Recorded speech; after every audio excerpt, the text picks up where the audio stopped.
सीधे आपको लिए चलते हैं, बीजेपी की तरफ से प्रेस कॉन्फ्रेंस हो रही है कार्यकारिणी की बैठक खत्म होने के बाद। से जुड़ने के लिए, विभिन्न विषयों को उनके बीच में ले जाने के लिए, विभिन्न वर्गों के साथ समन्वय बनाने के लिए पार्टी की जो योजनाएं विभिन्न भिन्न राज्यों में बनाई गई है, उनका पूरा व्रत वहां के प्रदेश अध्यक्षों ने दिया। इन चारों राज्यों के अलावा पंजाब के पार्टी के प्रदेश अध्यक्ष जी के द्वारा आने वाले समय में भारतीय जनता पार्टी पंजाब में सभी सीटों पर चुनाव लड़ेगी, इस तैयारी के साथ सारे विषयों को वहां पर रखा गया। भारतीय जनता पार्टी के 5 राज्यों के चुनावी व्रत निवेदन के बाद आज के इस कार्यकारिणी का समापन संबोधन माननीय प्रधानमंत्री जी ने किया और माननीय प्रधानमंत्री जी ने अपने बहुत प्रेरक और महत्वपूर्ण संदेश में आने वाले समय में भारतीय जनता पार्टी की कार्यनीति को बनाने के लिए एक बड़ा मंत्र सभी कार्यकर्ताओं को दिया। उन्होंने कहा कि भारतीय जनता पार्टी के कार्यकर्ताओं को सामान्य आदमी के मन के विश्वास का सेतु बनना चाहिए, become a bridge of faith for common man. और ये उन्होंने पार्टी के इतिहास को रेखांकित करते हुए कहा कि भारतीय जनता पार्टी ने आज केंद्र में जो अपना स्थान और भूमिका पाया है, उसका बहुत बड़ा कारण है कि पार्टी अपने प्रारंभिक काल से लेकर और अभी तक सामान्य व्यक्ति के साथ हमेशा जुड़ी हुई रहती है।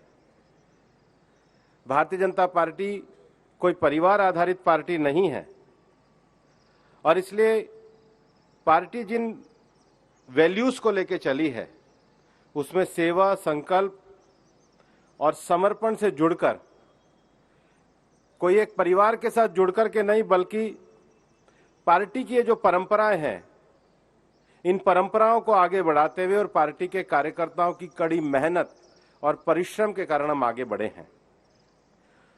और इसलिए उन्होंने कहा कि भारतीय जनता पार्टी के सभी कार्यकर्ताओं को आने वाले समय में इस विश्वास को लेकर के, इस अपनत्व को लेकर के चलना होगा।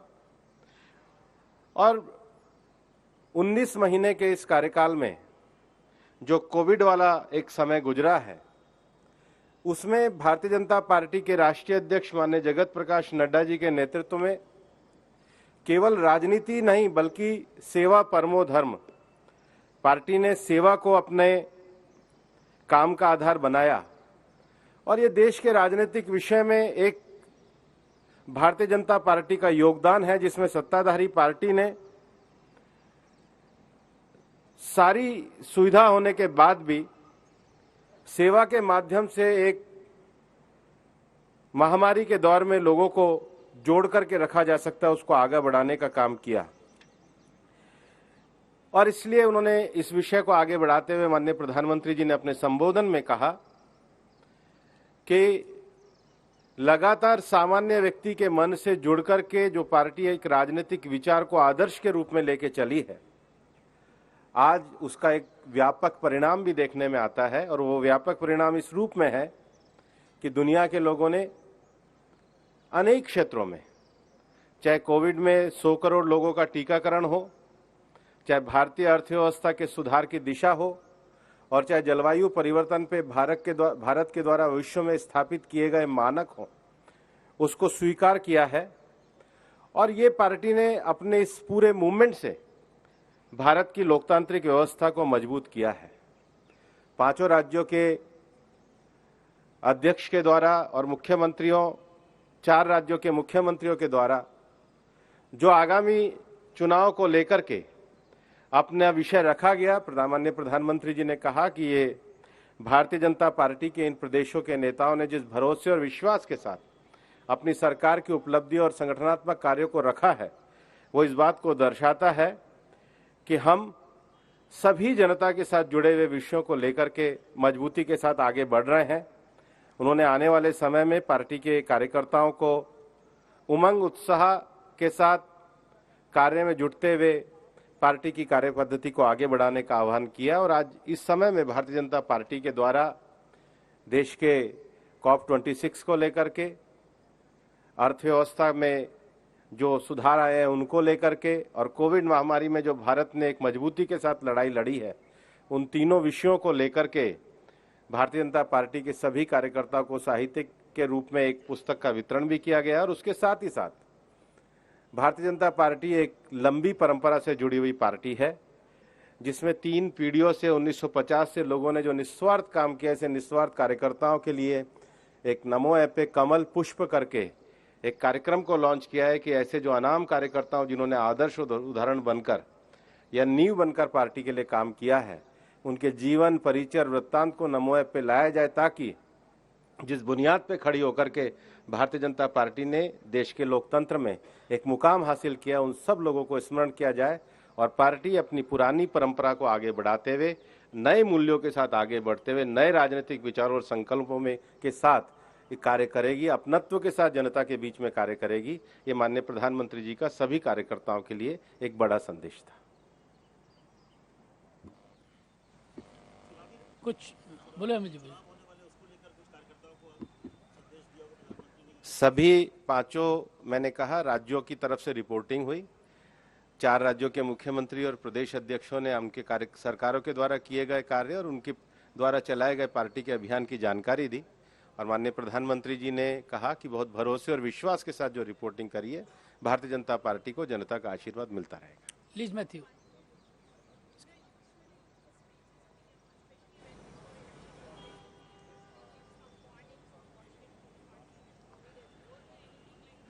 आज ये जो कार्यकारिणी पूरी पैंडेमिक के बाद में हुई थी, तो मैंने कहा 5 राज्यों की जो रिपोर्टिंग है उस पर प्रधानमंत्री जी ने कहा बहुत भरोसे के साथ विषय रखा गया और पार्टी की रीति नीति और पार्टी का एक लंबे समय तक जुड़ाव, केंद्रीय स्तर पर पार्टी जिस स्थिति में आई है उससे आगे बढ़ने के जो लक्ष्य हैं उन्होंने जो कहे मैंने आपके सामने विस्तार से रखे। महुआ जी।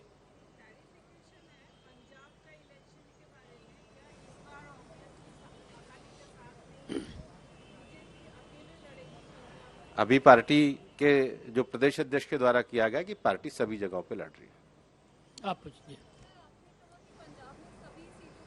पार्टी के प्रदेश अध्यक्ष के द्वारा ये विषय कहा गया। अभी तो पार्टी के प्रदेश अध्यक्ष के द्वारा जो विषय उतना ही है। जतिन जी। ये सबसे बड़ा काम है कि जो एक लोकतांत्रिक पार्टी एक परंपरा से निकल के आई है, वो अपने परंपरा मूल्यों को बनाते हुए सामान्य जन के विश्वास का सेतु बने, ब्रिज ऑफ फेथ बने, ये सबसे बड़ा संदेश है। शैलेन जी।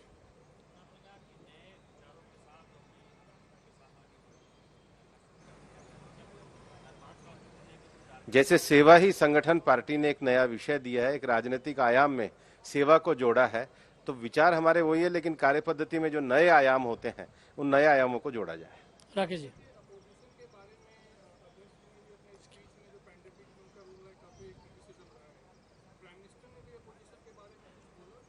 अध्यक्ष स्टेटमेंट में अध्यक्ष जी ने पूरा विश्वास ये बताया है कि विपक्ष के द्वारा एक छोटे स्तर की राजनीति की गई और ऐसे जब महामारी के दौर में जब सबको साथ आना था, अध्यक्ष जी ने पर्याप्त रूप से उस पर कहा है, वो अध्यक्ष जी का वक्तव्य है।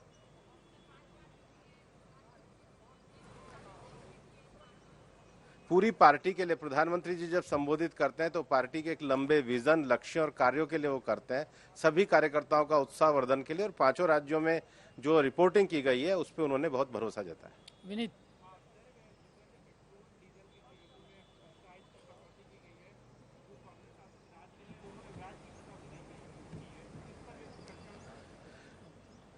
पार्टी के संगठनात्मक कार्यक्रमों में ये विषय है और निश्चित रूप से जो राज्य हमेशा पेट्रोल डीजल की कीमतों को बताते हैं, आज जब भारतीय जनता पार्टी की सरकार और केंद्र सरकार के द्वारा राहत दी गई है, तो जो लोग नहीं कम कर रहे हैं उनके ऊपर प्रश्न चिन्ह है, उनको जवाब देना चाहिए।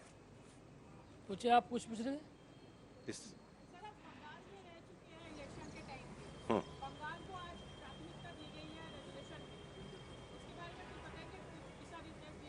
बंगाल को लेकर के पार्टी का रेजोल्यूशन भी हुआ है, अध्यक्ष जी का वक्तव्य भी हुआ है, पार्टी उस पर चलेगी।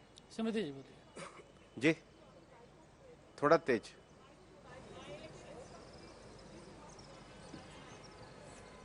बाई इलेक्शन का तो आ गया अध्यक्ष जी के वक्तव्य। आप पूछिए जी।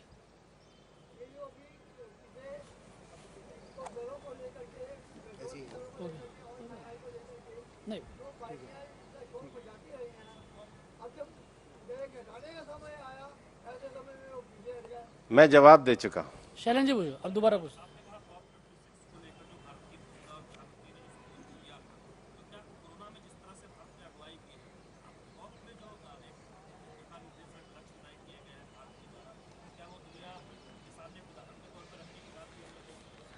नहीं, उन्होंने नहीं कहा, लेकिन पार्टी ने पूरा लिटरेचर प्रकाशित किया है और उस लिटरेचर में दुनिया के जितने भी प्रतिष्ठित समाचार पत्र हैं, मतलब भारत के ही नहीं, यूके के ही नहीं, यूएस के नहीं, दुनिया के 40 से ज्यादा देशों में ये सारे विषय बहुत सकारात्मकता के साथ प्रकाशित हुए हैं और उसके ऊपर भारतीय जनता पार्टी ने पूरा लिटरेचर तैयार किया है।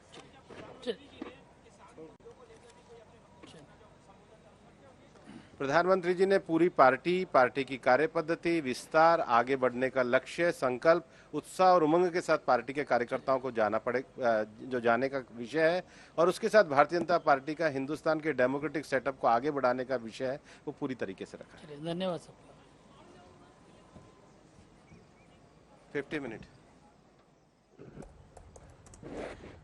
तो भूपेंद्र यादव को आप सुन रहे थे, केंद्रीय मंत्री। उन्होंने बताया कि किस तरीके से आज जो कार्यकारिणी की बैठक हुई उसमें तेल की कीमतों पर भी चर्चा हुई, जो कि एक बड़ा विषय बताया जा रहा था। विपक्ष इसको लेकर निशाने साध रहा था कि आखिरकार जो उपचुनाव के नतीजे आए वो ये दिखा रहे हैं कि महंगाई से जनता त्रस्त है, जिसको लेकर जाहिर तौर पर यह कहा जा रहा था कि आज जब ये कार्यकारिणी की बैठक होगी तो ये एक महत्वपूर्ण विषय होगा। और अब जब भूपेंद्र यादव आए तो उन्होंने इस बात का जिक्र किया कि तेल की कीमतों पर भी चर्चा हुई है। अभी कई राज्य ऐसे हैं जिन्होंने वैट कम नहीं किया, उस पर भी उन्होंने जवाब दिया कि ये तो अब राज्यों को जवाब देना चाहिए।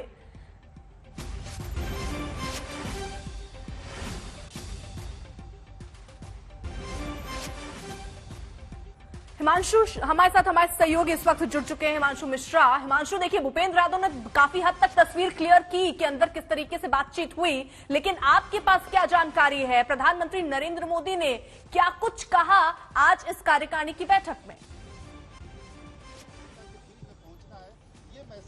देखिए, प्रधानमंत्री नरेंद्र मोदी ने अपने भाषण के शुरुआत में ही कह दिया कि सेवा ही सबसे बड़ी पूजा है और इस पूरे कार्य के अंदर, कोरोना काल के अंदर बीजेपी कार्यकर्ताओं ने सेवा को ही पूजा मानकर जो कार्य किए हैं वो सराहनीय है। उन्होंने ये भी कहा कि जो ज्ञान है वो सिर्फ किताबों से ही नहीं मिलता है, आपको लोगों से आत्मीयता से मिलना होगा। लोगों के बीच में जाकर आप जितना काम करेंगे, जितना अनुभव लेंगे और जितना तजुर्बा आपको मिलेगा, वो तजुर्बा आपको ज्ञान के रूप में होता है। और यही तजुर्बे को लेकर मैं दिल्ली भी आया था और जब मुख्यमंत्री बना था तो एक तरीके से उन्होंने ये साफ संदेश दे दिया अपने सभी नेताओं को कि आने वाले चुनाव में आपको अभी लोगों से जुड़ना होगा, लोगों से मिलकर जितने अनुभव मिल सकते हैं वो किताबों में नहीं मिलेंगे, आपको आम जनता के बीच में जाने पर ही मिलेगा। साथ ही साथ प्रधानमंत्री नरेंद्र मोदी ने यह भी कहा कि अर्थव्यवस्था जो है वो पटरी पर लौट रही है और हम सब ने देखा है, और जिस तरीके से हमारे सभी मुख्यमंत्रियों ने प्रेजेंटेशन दी है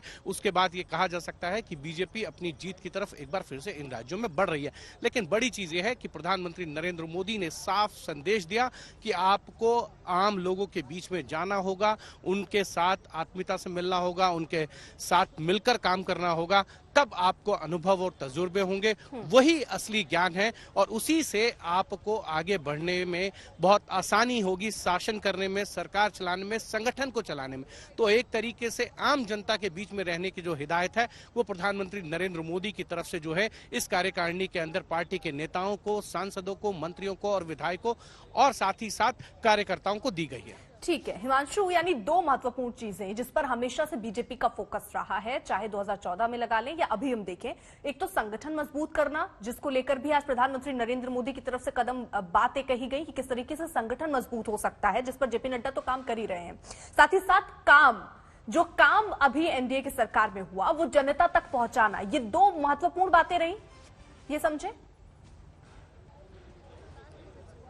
देखिए बिल्कुल ये दोनों महत्वपूर्ण बातें हैं, क्योंकि प्रधानमंत्री नरेंद्र मोदी हमेशा ये कहते हैं कि यदि आपने काम किए हैं तो उन कामों को लेकर आप जनता के बीच में जाइए, बताइए कि ये काम सरकार के द्वारा किया गया है, क्योंकि जितना प्रसार होगा उससे जनता को उन कामों का फायदा होगा, उन परियोजनाओं का फायदा होगा। जो परियोजनाएं, जो काम आपने शुरुआत किए हैं, जो उन्होंने कई इस तरीके के उदाहरण दिए कि आप जो है आयुष्मान भारत हो या खाद्यान्न योजना हो, जो कोविड काल के अंदर चलाई गई है। तो इन सब चीजों को ध्यान में रखते हुए जितना अपने कामों का प्रसार और प्रचार करेंगे उसका बेनिफिट आम जनता को मिलेगा। जब तक जनता को जानकारी नहीं होगी तब तक उनको उस सब चीजों का बेनिफिट नहीं मिलता। तो कहीं ना कहीं प्रधानमंत्री ये जरूर चाहते हैं कि जो काम संगठन और सरकार के द्वारा किए जा रहे हैं उसका प्रचार और प्रसार पूरा हो और भरपूर हो। ठीक है, एक और महत्वपूर्ण चीज, क्योंकि कहा जा रहा था जब ये कार्यकारिणी बैठक होगी तो जो महंगाई बढ़ी है, तेल के दाम बढ़े हैं, हालांकि कुछ अब एक्साइज ड्यूटी कम की गई है, थोड़ी राहत दी गई है, लेकिन वो भी राहत अभी विपक्ष कह रहा है ऊंट के मुंह में जीरे जैसा ही है। क्या उसको लेकर कोई आगे की रणनीति, क्या जनता अब ये उम्मीद करे कि कुछ और राहत लोगों को मिल सकती है, महंगाई कुछ कम हो सकती है? क्या ऐसी किसी विषय पर भी आज जब ये कार्यकारिणी की बैठक हुई तो बात हुई? देखिए, इस कार्यकारिणी की बैठक में तो ये महंगाई एक बड़ा मुद्दा है, इसको लेकर कोई वैसे चर्चा नहीं हुई है। लेकिन उपचुनाव में जो नतीजा है उसके बाद सरकार की तरफ से दिवाली के अवसर पर पेट्रोल और डीजल के प्राइस में कटौती कर एक राहत देने की बात की गई। और जितने बीजेपी शासित राज्य हैं उन्होंने भी अपने अपने राज्यों के अंदर जो वैट है वो कम किया। 7 रुपए जो है वो पेट्रोल पे और 5 रुपए जो है वो डीजल पे, इस तरीके से एक राहत देने की बात की गई। और अब जो बात भूपेंद्र यादव ने कही कि हमने अपनी तरफ से जो है केंद्र सरकार ने कदम उठाए, बीजेपी शासित राज्यों ने भी अपने अपने राज्यों में वैट को कम किया है पेट्रोल और डीजल पे 7-7 रुपए।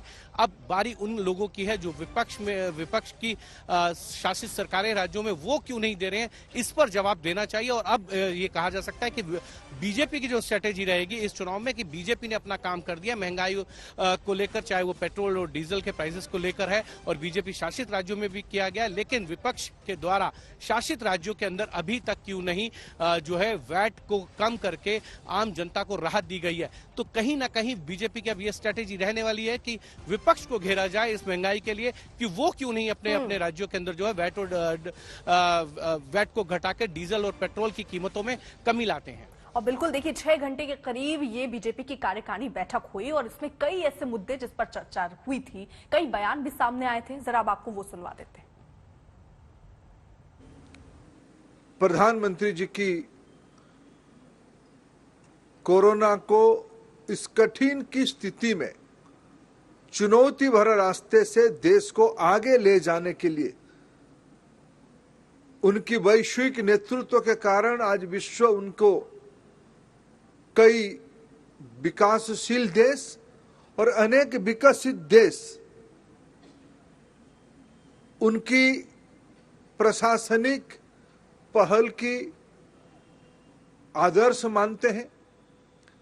हमारी सबकी सौभाग्य है देश की ऐसे एक यशस्वी व्यक्ति, यशस्वी लोकप्रिय आस्था का केंद्र प्रधानमंत्री जी बने हैं।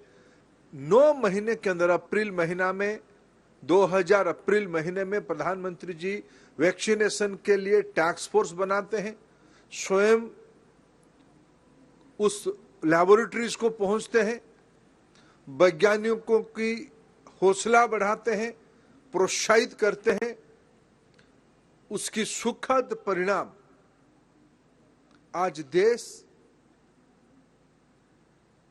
100 करोड़ से ज्यादा वैक्सीनेशन पूरा कर चुका है। यानी देखिए, जो बीजेपी का काम रहा उसको लेकर जनता के बीच बीजेपी उतरने वाली है। साथ ही साथ वैक्सीनेशन प्रोग्राम जैसे आगे चला वो भी एक महत्वपूर्ण मुद्दा होगा। साथ ही साथ बीजेपी की तरफ से ये भी कहा जा रहा है कि प्रधानमंत्री नरेंद्र मोदी का जो चेहरा है वो सबसे लोकप्रिय है और उसी के बलबूते इस बार फिर चुनाव में उतरेगी। साथ ही साथ काम जो है वो भी, और राम का नाम तो है ही। और इसी बीच आपको बता दें, बीजेपी कार्यकारिणी पर कांग्रेस का हमला भी शुरू हो गया है। कांग्रेस की तरफ से कई बातें कही गई, जिनमें प्रमुख बात ये कि जिस तरीके से कार्यकारिणी बैठक हो रही है, उपचुनाव पर अब मंथन बीजेपी की तरफ से करना स्वाभाविक भी था। बीजेपी कार्यकारिणी पर कांग्रेस का हमला अब शुरू हुआ है। कांग्रेस की तरफ से भी बयान आने शुरू हो गए हैं, जिसमें कहा गया है, कई बातें इसमें कही गई कि दरअसल उपचुनाव से ही अब सबक ले रही है बीजेपी और इसलिए ही ये पेट्रोल डीजल की एक्साइज ड्यूटी घटाई गई है और ऐसे में जनता समझती है कि ये क्या कितनी राहत है। ये तमाम बातें कांग्रेस की तरफ से कही गई है। क्या कहा गया, सुनिए। पर हमले से ये पता चला, सैन्य अधिकारी, सेवानिवृत्त सैन्य अधिकारी और एक्सपर्ट्स, विशेषज्ञ बताते रहे थे। आज इस हफ्ते पेंटागन की जो एक वार्षिक रिपोर्ट है उसमें दोहराया गया है कि गांव बना दिए गए हैं एलएसी के पास एक गांव तो ऐसा है जो 4.5 किलोमीटर हमारे क्षेत्र में, हमारी सीमा के भीतर घुसकर अरुणाचल प्रदेश में चीन ने बनाया है। वहां 100-101 घर हैं, कुछ बहुमंजिला इमारतें हैं, जो एक ड्यूअल यूज गांव है, जिसको रिहायशी तो है ही, लेकिन साथ ही साथ सैन्य उपयोग में भी लाया जा सकता है। ये बहुत गंभीर चिंता का विषय है। ये पहले भी यह विषय भारतीय जनता पार्टी के अपने सांसद उठा चुके हैं, उनकी बात को गंभीरता से नहीं लिया गया। अब पेंटागन भी वही बात दोहरा रही है। तो हम चाहते हैं प्रधानमंत्री जी इस पे उत्तर दें, और जो क्लीन चिट उन्होंने चीन को 17 महीने पहले दी थी, वो क्लीन चिट वापस लें, देश से माफी मांगे और देश को दिन बताएं, तारीख बताएं कि इस दिन तक। आपको बता दें, कांग्रेस का ये बड़ा हमला, और ये कहा गया कि चीन पर बयान जारी करना चाहिए, चीन पर बयान जारी करे बीजेपी कार्यकारिणी। कांग्रेस की तरफ से ये बड़ा आरोप, चीनी गतिविधि पर सरकार आखिरकार चुप क्यों है? पवन खेड़ा का ये बयान सामने आया है। और आपको बता दें, इस बीच बड़ी खबर आ रही है। बड़ी खबर ये कि आर्यन खान को कल समन भेजा गया, लेकिन आर्यन खान पूछताछ में शामिल नहीं हुए थे, नहीं आए थे वो पूछताछ के लिए। और एनसीबी की एसआईटी ने दरअसल आपको बता दें समन जारी किया था, आर्यन खान को पूछताछ के लिए बुलाया गया था, लेकिन किसी कारणोंवश आर्यन खान नहीं पहुंचे। आज आर्यन खान को पूछताछ के लिए आना था, लेकिन वो आए नहीं। अब कल के लिए उन्हें समन भेजा गया है, यानी कल आर्यन खान को फिर से बुलाया गया है पूछताछ के लिए। हालांकि जब जमानत में वो रिहा हुए थे तो तमाम शर्तें उनके सामने रखी गई थी कि शुक्रवार को उन्हें एनसीबी दफ्तर पहुंचना है, हाजिरी लगानी जरूरी है और वो विदेश कहीं जा नहीं सकते। और इसी के साथ साथ आपको बता दें, एनसीबी की एसआईटी की पूछताछ अब होनी है, और इसीलिए समन आज के लिए भेजा गया था आर्यन खान को। आर्यन खान आज नहीं पहुंचे, इसलिए अब कल के लिए समन जारी किया गया है, यानी कल आर्यन खान को पूछताछ के लिए हाजिर होना होगा। तो आपको बता दें, आर्यन खान की मुश्किलें अभी कम नहीं हुई हैं। एनसीबी की तरफ से एसआईटी अब जो है वो जांच कर रही है, और आर्यन खान को कल समन भेजा गया है। आज भी बुलाया गया था, लेकिन वो पहुंचे नहीं, जिसके बाद अब एक बार फिर से समन जारी हुआ कल के लिए, यानी कल आर्यन खान को एक बार फिर से पूछताछ के लिए बुलाया गया है। एक लंबे सवालों की फहरिस्त तैयार होगी, और उन्हीं सवालों के इर्द गिर्द जवाब भी देना होगा आर्यन खान को। वो सारे जो अभी जिस तरीके से एनसीबी की जांच चल रही थी, उसी को अब आगे बढ़ाने की कोशिश में एसआईटी की तरफ से भी ये पूछताछ का सिलसिला शुरू होगा। आज ही ये पूछताछ होनी थी, लेकिन समन भेजने के बावजूद आर्यन खान आज आए नहीं।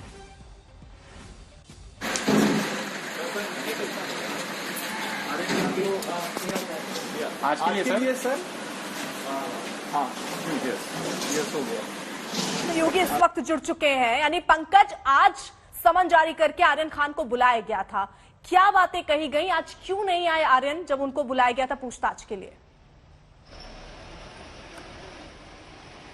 देखिए, पहली बात तो यह है कि एसआईटी ने कहा है कि जो 6 केसेस उसने लिए हैं उसके नेशनल और इंटरनेशनल रेमिफिकेशंस हैं, और उसकी फॉरवर्ड और बैकवर्ड लिंकेजेस को खंगालना बहुत ज्यादा जरूरी है।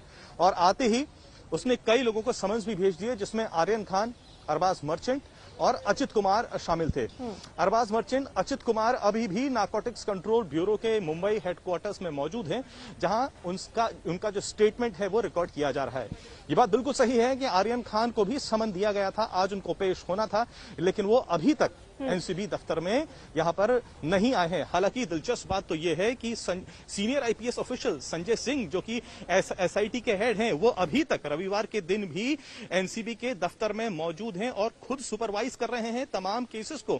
उन्होंने ये भी कहा है कि ये तमाम जो इन्वेस्टिगेशन है ये फॉरवर्ड लुकिंग इन्वेस्टिगेशन है, यानी अभी तक जो इन्वेस्टिगेशन हो चुकी है, स्टेटमेंट जो हो चुके हैं, यहां से इन्वेस्टिगेशन और आगे बढ़ने वाली है। कल और ज्यादा यहां पर गहमा गहमी होने वाली है, क्योंकि एसआईटी साथ साथ कल तो एनसीबी की जो विजिलेंस टीम है, जो एक्सटॉर्शन के चार्जेस को प्रोब करने वाली है, वो भी मुंबई में होने वाली है।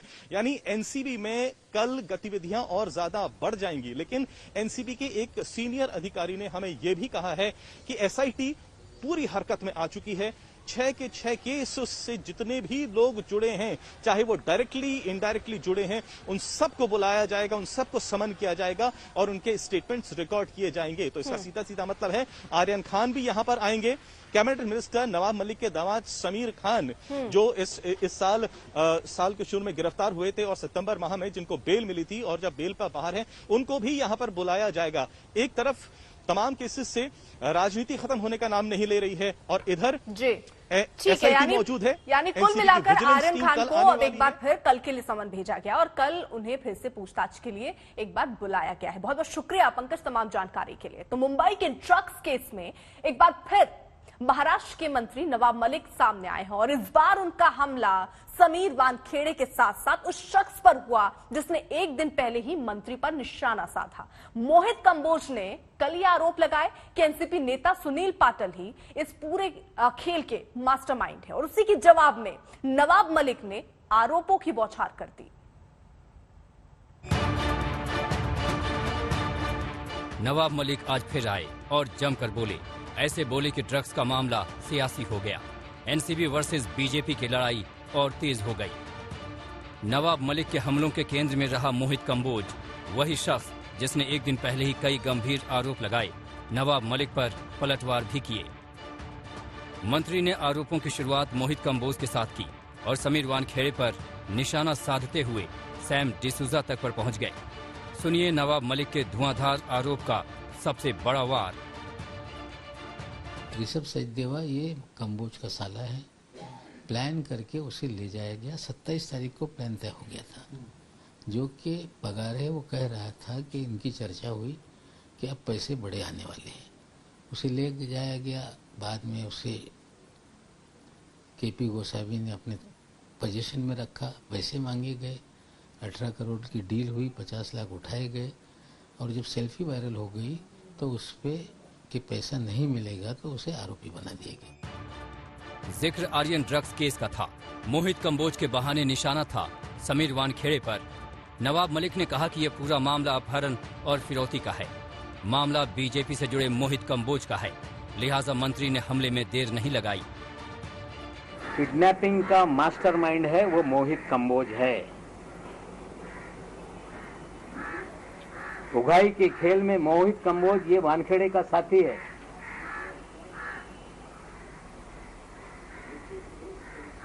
मोहित कंबोज के और वानखेड़े के अच्छे रिश्ते हैं।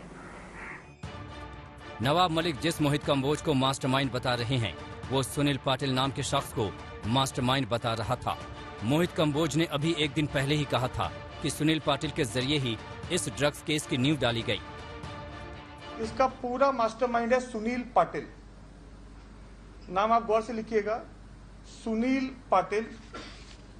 सुनील पाटिल जो है वो नेशनलिस्ट कांग्रेस पार्टी एनसीपी, मैं आपको सामने बोलूंगा, Sunil Patil nationalist Congress party NCP के फाउंडेशन से जुड़े हुए सदस्य हैं। मोहित कंबोज के आरोपों पर नवाब मलिक का जवाब भी आया। मंत्री ने साफ साफ कहा कि वो कभी भी सुनील पाटिल से नहीं मिला। कंबोज जो 1100 करोड़ रुपए का बैंक फ्रॉड का एक्यूज है, एक नेता जो मुंबई में कांग्रेस के अध्यक्ष थे, अभी वो भारतीय जनता पार्टी में उनका पिछलग्गू था। 1.5 साल पहले एक छापेमारी सीबीआई की इनके घर पे हुई। 60 करोड़ के मामले में छापेमारी हुई। उसके बाद छापेमारी के बाद मामला फिर दब गया। 3000 करोड़ की बेनामी संपत्ति जो उन्होंने महाराष्ट्र में भ्रष्टाचार करके बनाई, ऐसा कौन सा भंगार बेचा, ऐसा कौन सा भंगार बेचते थे कि 3000 करोड़ रुपए की आपकी संपत्ति बन गई। हर एक एरिया, हर एक लोकेलिटी में, मुंबई में फ्लैट, जुहू पे आपका 1000 करोड़ रुपए का प्रोजेक्ट, कुल्ला पे आपकी लैंड। आपने इतना भी नहीं किया, नवाब मलिक जी ने खुद महाराष्ट्र में किसान बनकर किसान की लैंड खरीदी, फार्मिंग लैंड खरीदी। ये सब जैसे जैसे उनकी गुत्थियां खुल रही है, उनका आक्रोश बढ़ रहा है, गुस्सा बढ़ रहा है, झूठे आरोप बढ़ते जा रहे हैं। मंत्री के नए खुलासे को लेकर मोहित कंबोज ने भी सफाई दी और पूछा कि वो अब तक चुप क्यों थे। कैसे 21 साल से महाराष्ट्र के अलग अलग होम मिनिस्टर्स के साथ कैसे उनके संबंध रहे और ये कॉन्स्पिरेसी कैसे सैम डिसूजा के साथ मिलकर उन्होंने रची। आज तक इस बात पे नवाब मलिक जी क्यों चुप रहे? मेरे प्रश्न उठाने के बाद वो झूठी स्टोरी लेके आज बाजार में आ गए, लेकिन जो सच्चाई थी उस पे वो आज तक क्यों चुप रहे, इसका जवाब उनको देना पड़ेगा। नवाब मलिक ने आज सैम डिसूजा का भी जिक्र किया जो अभी फरार बताया जा रहा है। सैम डिसूजा के घर पर हैं यहाँ पर आप देख लीजिए मुंबई के बांद्रा इलाके में जो एक घर है, यहाँ के चौथे मंजिले पर सैम डिसूजा का घर है। यहाँ पर जब हम लोगों ने बात की तो यहाँ पर लोगों ने हमें बताया है कि दरअसल दिवाली के 2 दिन पहले से सैम डिसूजा यहाँ नहीं है, गायब हो गए हैं, यहाँ नहीं रह रहे हैं, यहाँ से निकल गए हैं। और फिलहाल यहाँ पर इन लोगों में से किसी को इस बात की जानकारी नहीं है कि सैम डिसूजा कहाँ गए हैं, लेकिन दिवाली के 2 दिन पहले से ही घर में ताला लग गया था। नवाब मलिक बनाम मोहित कंबोज की जुबानी जंग में बीजेपी कूद पड़ी। पार्टी ने मंत्री के खिलाफ सीबीआई जांच की मांग कर डाली। पूरी तरह से ये वाज़े वसूली गेट का पार्ट 2 है। अगर हिम्मत है तो महाराष्ट्र सरकार स्वयं इस पूरे मामले की सीबीआई जांच की मांग करे। किरण गोसावी समेत सुनील पाटिल और जो आवश्यक लगते सभी की नार्को टेस्ट करे। अगर तुमने कुछ किया नहीं है तो डर का क्या कारण? ड्रग्स केस को लेकर एक दूसरे पर हमले का दौर जारी है। घेराबंदी भी जबरदस्त हो रही है। फिलहाल ये दौर थमता नहीं दिख रहा। विद्या और कमलेश सुतार के साथ साहिल जोशी, मुंबई आज तक।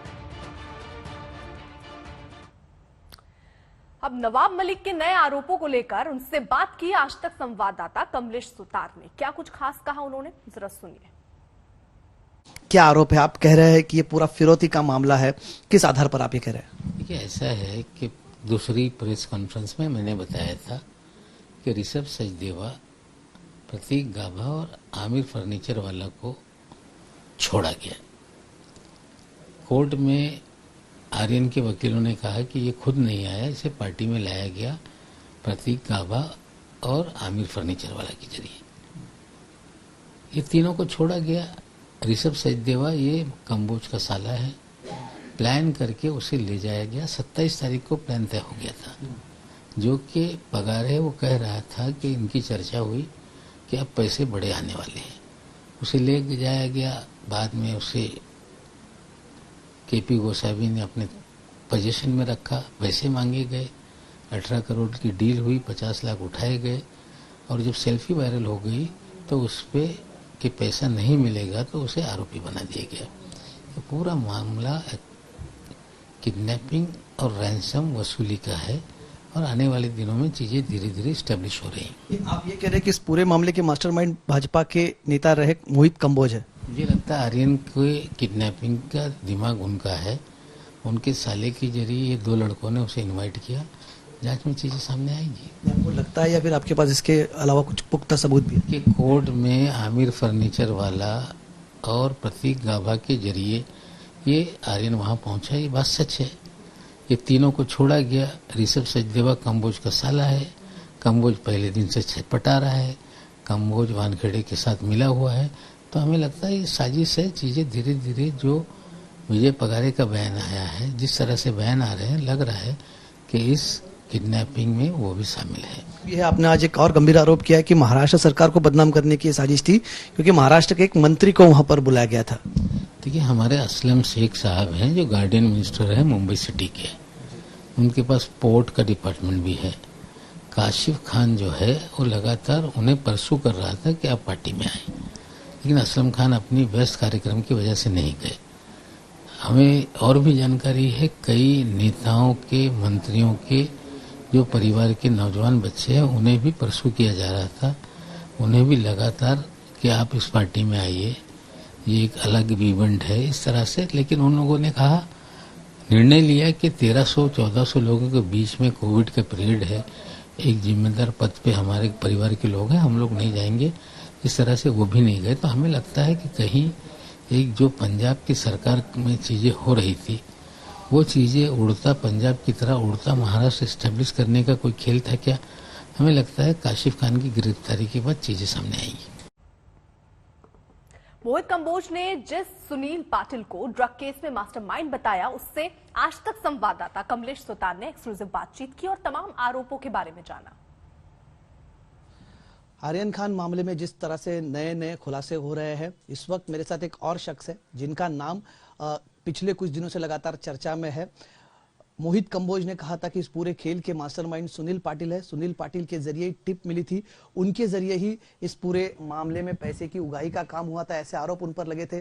पिछले कुछ दिनों से लगातार इनका नाम आ रहा था, लेकिन ये शख्स कहीं भी सामने नहीं आ रहे थे, इनके सारे फोन बंद थे। लेकिन आज पहली बार वो मीडिया के सामने आ रहे हैं। मेरे साथ इस वक्त है सुनील पाटिल। हम आपको बता दें कि इससे पहले भी प्रभाकर साहिल ने हमसे बात की थी, और आज पहली बार मीडिया के सामने आ रहे हैं सुनील पाटिल, और उनकी जो है आप बीती सुनाना चाहते हैं, किस तरह से उनको पिछले कुछ दिनों तक कहा थे, क्या इनका पूरे मामले में रोल रहा था। सुनील जी, पहले तो इस पूरे केस के बारे में आप क्या जानते हैं, उस तारीख को आप कहाँ पर थे? केस का ऐसा है कि 27 तारीख से स्टार्ट हुआ था आई थिंक, क्योंकि मैं रुका था वहाँ पे। मैं धुलिया से आता हूँ, तो मेरा यहाँ पे कोई घर नहीं था, तो मैं होटल में ही रुकता हूँ। तो मैं वाशी में फॉर्चून होटल में हम लोग रुके थे, मैं मेरे एक दोस्त लोग हम लोग। तो वहाँ पे मनीष भानुशाली आए एक बार कि 27 को। मनीष भानुशाली दोस्त मेरा 10-15 साल पुराना, मेरा उससे अच्छा कांटेक्ट है और अच्छा दोस्त था मेरा 10-15 साल से दोस्ती में हम लोग एक। तो मनीष भानुशाली ने मेरे रूम पे कहा कि भाई आके अपने को, पहले मैं मनीष भानुशाली 2-3 महीने से मैं गुजरात में था, उनके साथ आता जाता था, मेरे कुछ काम थे कंपनीज के, तो इसकी वजह से मैं उनके साथ गया था। कुछ मिनिस्टर की मीटिंग करनी की थी वहाँ पे, तो वहाँ पे गया था उनके साथ। तो वो तो 2 महीने से तो मीटिंग नहीं हो पाई थी, तो इसके लिए मैंने थोड़ा आ गया था रिटर्न बॉम्बे। तो उस दौरान 27 तारीख को मनीष भानुशाली ने रूम पे आके कहा कि भाऊ जरा उनकी गर्लफ्रेंड थी कोई, उनके साथ आए थे, तो बोला कि भाऊ गुजरात चलते हो क्या, काम है थोड़ा सा, एक मेरे को कुछ 1 करोड़ रुपए मिलेंगे, तुमको मैं 10-15 लाख रुपए जो मेरा लॉस हुआ था मैं दे दूंगा भाई, इतने दिन से घूम रहे। और मैं थोड़ा फाइनेंशियली वीक भी था, इसलिए बोला चलो मैं आता हूँ। तो किरण से मेरी ज़्यादा जान पहचान नहीं थी। किरण गोसावी? हाँ, किरण गोसावी से मैं इवन 6 सितंबर से कांटेक्ट में था। किरण गोसावी, मतलब ये घटना होने के 1 महीना पहले से? ना घटना होने से 20-25 दिन पहले से। तो मैं एक्चुअली गुजरात में था उस टाइम पे, मैं और मनीष हम लोग वहाँ थे, मेरे कुछ काम, जिस मिनिस्टर के पास काम था थोड़ा सा, उनकी वजह से हम लोग आते। तो किरण ने बोला कहाँ है भाऊ, तो मतलब मैं गुजरात में हूँ। एक 22-23 तारीख की बात है, तो मतलब मैं मनीष के यहाँ पे अहमदाबाद में हूँ। 22-23 सितंबर को बोला ठीक है अहमदाबाद में, तो मैं आता हूँ बोले, मतलब मैं भी अहमदाबाद आया हूँ, तो हम लोग मिलते। तो उस टाइम मेरी फर्स्ट मुलाकात किरण गोसावी से हुई। और आपको बता दें, इस बीच बड़ी खबर आ रही है सुनील पाटिल से जुड़ी हुई, जो कि आजाद मैदान पुलिस स्टेशन इस वक्त पहुंचा है। आपको बता दें, बड़ी खबर जिसको अभी आप सुन भी रहे थे, और ये कह रहा है कि उसका कोई इतना लेना देना नहीं है मुंबई ड्रग्स केस में। इस वक्त की बड़ी खबर, आजाद मैदान पुलिस स्टेशन इस वक्त सुनील पाटिल पहुंचा है, और वहां पर इस वक्त जाहिर तौर पर अब सवाल जवाब होंगे। मोहित कंबोज ने पाटिल को ही दरअसल पूरा मास्टरमाइंड बताया है। तो आजाद मैदान पुलिस स्टेशन पर इस वक्त सुनील पाटिल, जिसको आप सुन रहे थे, हमारे सहयोगी ने खास बातचीत की उससे, जिसमें उसने अपने ऊपर लगे सारे आरोपों को गलत बताया, और यह भी कहा कि मास्टरमाइंड के जैसे आरोप उस पर लग रहे हैं उनमें कहीं भी सच्चाई नहीं है। तो आपको बता दें, बड़ी खबर इस वक्त के, हमारे सहयोगी मुस्तफा भी इस वक्त जुड़ चुके हैं और जानकारी के साथ। मुस्तफा, यानी आजाद मैदान पुलिस स्टेशन पहुंचा है सुनील पाटिल, क्या आज पूछताछ होनी है या वो क्यों पहुंचा है, क्या जानकारी मिल पा रही है? जी बिल्कुल, इस पूरे मामले की जो तफ्तीश है वो 2 टीमें कर रही है, एक तो एनसीबी और दूसरी मुंबई पुलिस। मुंबई पुलिस की एसआईटी टीम है जो इस पूरे मामले में स्टेटमेंट्स रिकॉर्ड कर रही है। अब तक कई ऐसे विटनेसेस हैं जो सामने आए हैं क्रूज केस को लेकर कर, उन लोगों की स्टेटमेंट रिकॉर्ड हुई है। अब आजाद मैदान पुलिस स्टेशन में सुनील पाटिल जो एक जिनकी स्टेटमेंट आप सुन रहे थे, जिनका कहना है कि सैम डिसूजा और किरण गोसावी वो 2 लोग हैं जिन्होंने प्लान तरीके से क्रूज पर रेड करवाई थी। अब इस पूरे ड्रग्स क्रूज रेड का सत्य क्या है, ये मुंबई पुलिस और एनसीबी की टीम जानने में जुटी हुई है। फिलहाल सुनील पाटिल ये चाहते हैं कि उनका जो स्टेटमेंट है वो मुंबई पुलिस की तरफ से रिकॉर्ड किया जाए, वो चीजें रिकॉर्ड पर आए, इसीलिए वो यहाँ पर पहुंचे हुए हैं। अब देखना है कि वो अपनी स्टेटमेंट में क्या क्या बोलते हैं, उसके बाद मुंबई पुलिस का इस पूरे मामले में क्या रुख रहता है। ठीक है, आप नजर बनाए रखिएगा। शराबबंदी वाले बिहार में जहरीली शराब से मौत का सिलसिला जारी है। 15 दिनों में 41 लोगों की मौत हो चुकी है, लेकिन इस मौतों पर सियासी बोल भी उतने ही जहरीले हैं।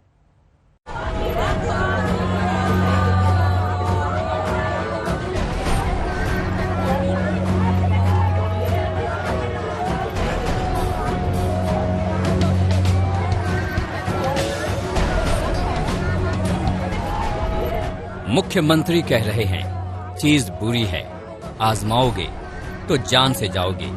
सरकार का क्या? आप इसी तरह से देखिए, कोई गड़बड़ तरह से आपको पिला देगा, और चले जाइएगा। मुख्यमंत्री जी की पार्टी के अध्यक्ष कह रहे हैं सजा का प्रावधान तो हत्या के केस में भी है, लेकिन हत्याएं होती हैं। हत्या के लिए कानून फांसी बना हुआ है। और नीतीश जी की सहयोगी पार्टी के विचार और भी अद्भुत हैं। उन्हें प्रशासन पुलिस की सक्रियता में ही शराबबंदी की जड़ें दिख रही हैं।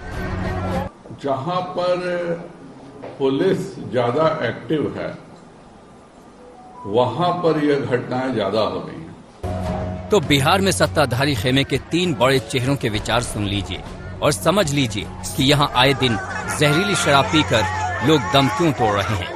नीतीश कुमार ने खुद ही 2016 में शराब पर तालाबंदी की थी। बिहार में शराब की खरीद बिक्री पर प्रतिबंध लगा दिया था, लेकिन 5 साल बाद भी वो गलत चीज बिहार की खेत खलिहानों, गलियों, गांव, कस्बों, ब्लॉक से लेकर जिलों में धड़ल्ले से बिक रही है। और मुख्यमंत्री जनता पर ठीकरा फोड़कर अपनी जिम्मेदारी से पल्ला झाड़ रहे हैं। लोग तो बार बार कह रहे हैं शराबबंदी जिसको लागू किया गया 16 से और 15 में महिलाओं की जो मांग थी, हम लोगों ने वचन दिया, लागू किया, सर्वसम्मति से पारित। शीशे की तरह साफ बात यह है कि बिहार में शराबबंदी का फैसला नाकामी के दलदल में डूब चुका है। बिहार में बीते 15 दिनों में जहरीली शराब से मौत का आंकड़ा देखिए। समस्तीपुर के पटोरी में 6 नवंबर को 4 लोगों की मौत, बेतिया में 3 नवंबर से अब तक 13 लोगों की मौत, गोपालगंज में 2 नवंबर से अब तक 13 लोगों की मौत, मुजफ्फरपुर के सरैया थाना क्षेत्र में 6 लोगों की मौत, सीवान के गुठनी में 24 अक्टूबर को 5 लोगों की मौत। लोग मर रहे हैं, परिवार बिखर रहा है, नई पीढ़ी तबाह हो रही है, लेकिन सियासी जमात अपनी अपनी सुविधाओं के हिसाब से वजहें तलाश रहे हैं। जेडीयू के प्रदेश अध्यक्ष की सोच ये है कि कानून की सख्ती से क्या होगा, अपराध तो हमेशा से होते आए हैं। बीजेपी के प्रदेश अध्यक्ष तो अलग ही राग में उलटबाजी कर रहे हैं। हर महीने 2 महीने में ये खबरें आती हैं कि जहरीली शराब पी के लोगों की डेथ हो गई। आप जिस जांच की बात कर रहे हैं, मुझे लगता है आपने शराबबंदी किया, एज अ महिला मैं भी कहूंगी कि बहुत अच्छी बात है, लेकिन इम्प्लीमेंटेशन पुअर है, गलत है, इम्प्लीमेंटेशन हुआ नहीं, या सिर्फ चुनाव के लिए आपने लोगों को दिखाने के लिए, राजनीति के लिए शराब तो बंदी की। ऐसी कुछ घटनाएं कहीं न कहीं एक चुनौती के तौर पर जरूर हम देखते हैं और मुख्यमंत्री जी ने पिछले कई अवसरों पर ये कहा है कि ऐसी चीजों का इस्तेमाल क्यों करना जिसके कारण आपकी जानें जा सकती है। इसलिए बहकावे में उन्हें नहीं आना चाहिए और भोले भाले लोगों को किसी भी साजिश का शिकार होने से पहले खुद को सचेत करना चाहिए। अब आपको समझ में आ रहा होगा कि बिहार में 2016 में बना शराबबंदी कानून अब तक असरदार क्यों नहीं हो सका है। जिस शराबबंदी कानून के तहत सरकार ने 2 लाख से ज्यादा लोगों पर कार्रवाई की, उसका लोगों में डर क्यों नहीं है? क्या शराबबंदी की आड़ में जहरीली शराब के कारोबार ने बिहार में जोर पकड़ लिया है? शराबबंदी को रोकने की जिम्मेदारी जिन पुलिस वालों पर है, उन पर अब तक कार्रवाई क्यों नहीं हुई? नीतीश कुमार का वादा ही रह गया। बिहार में शराबबंदी लागू है, लेकिन धरातल पर नहीं। सिर्फ कागजों में कानून बनाकर सुशासन बाबू बिहार में परिवर्तन करना चाहते हैं। अगर ऐसे ही परिवर्तन की कल्पना नीतीश कुमार ने की है, तो फिर बिहार का भगवान ही मालिक है। बेतिया से रामेंद्र गौतम और गोपालगंज से सुनील तिवारी, समस्तीपुर से जहांगीर आलम के साथ सुजीत झा, पटना आज तक।